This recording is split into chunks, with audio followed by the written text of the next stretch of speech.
Alors, bonjour tout le monde. Aujourd'hui, notre leçon va porter toujours sur la loi d'action de masse, mais on va regarder la relation qui existe entre la constante d'équilibre d'une réaction directe. Donc, on peut écrire, pour résumer, là, KC pour constante d'équilibre selon les concentrations et DIR pour direct.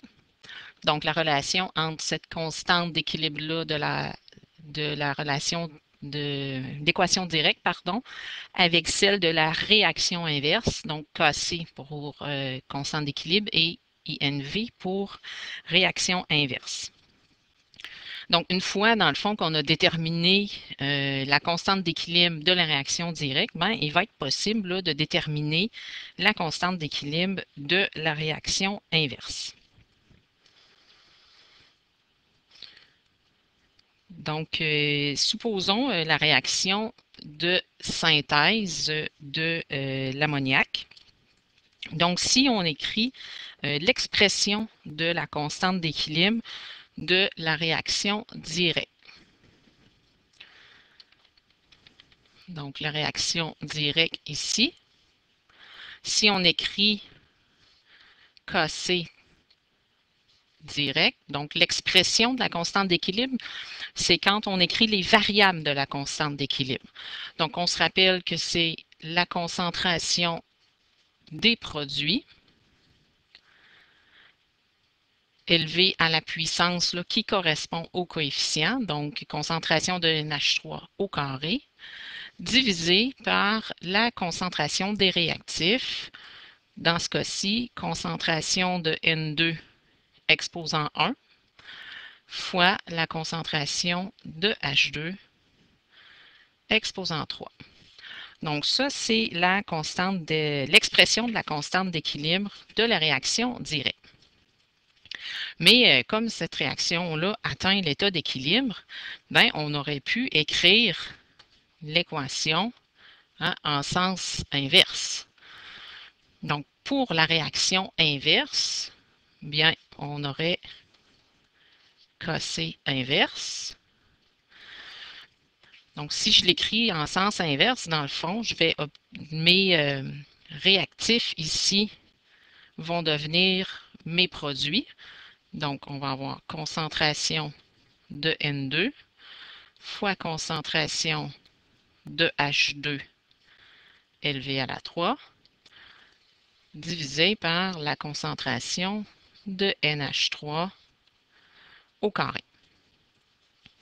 Donc, on voit bien là, que l'expression de la constante d'équilibre de la réaction inverse, ben, c'est l'inverse mathématique de la constante d'équilibre de la réaction directe. Hein? On voit bien qu'on a ici inversé tout simplement le numérateur ici est rendu au dénominateur et le dénominateur d'ici est rendu au numérateur.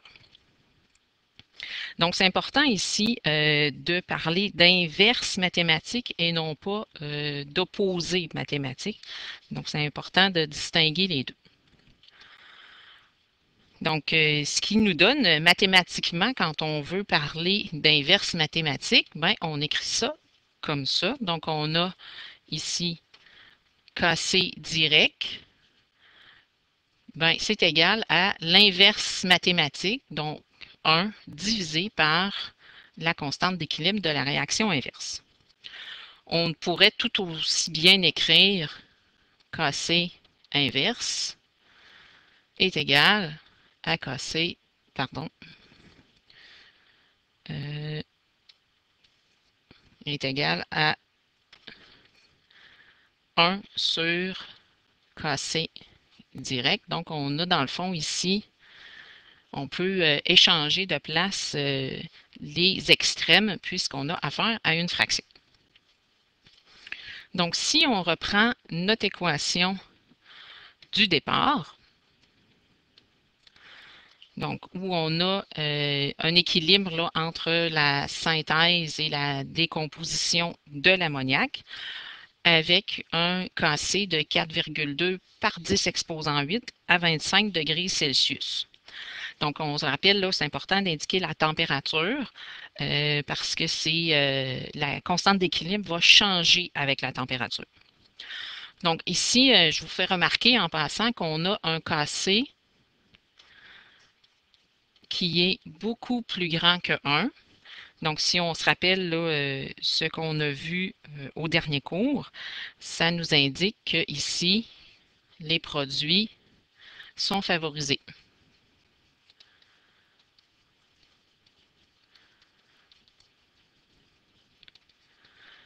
Donc, dans cette réaction-là, la concentration des produits qui se retrouvent au numérateur, quand on calcule la constante d'équilibre, bien, mon produit ici, c'est de l'ammoniac. Donc, cette concentration-là est beaucoup plus élevée que la concentration des réactifs.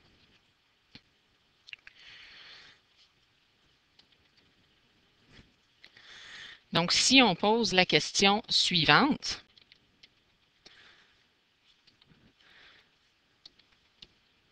quelle est la valeur de la constante d'équilibre de la décomposition de l'ammoniac à 25 degrés Celsius?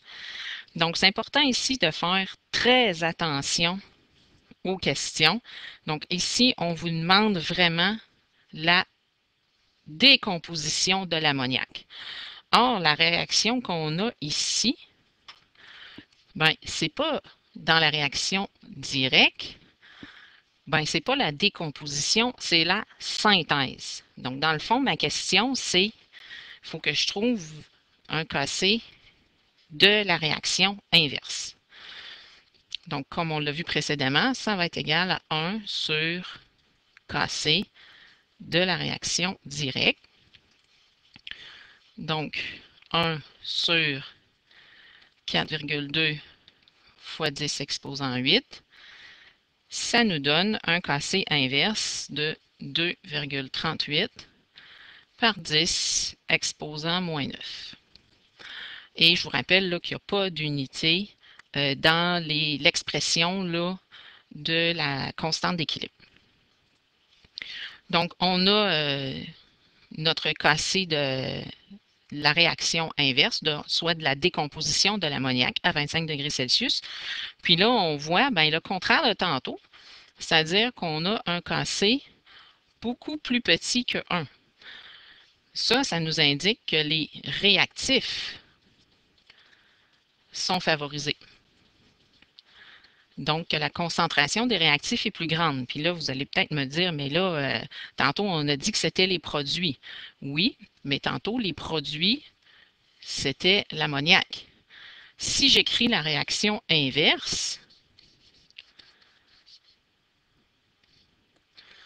en équilibre, donc ammoniac en équilibre avec N2 plus H2, j'ai un KC de 2,38 par 10 à la moins 9. Les réactifs sont favorisés.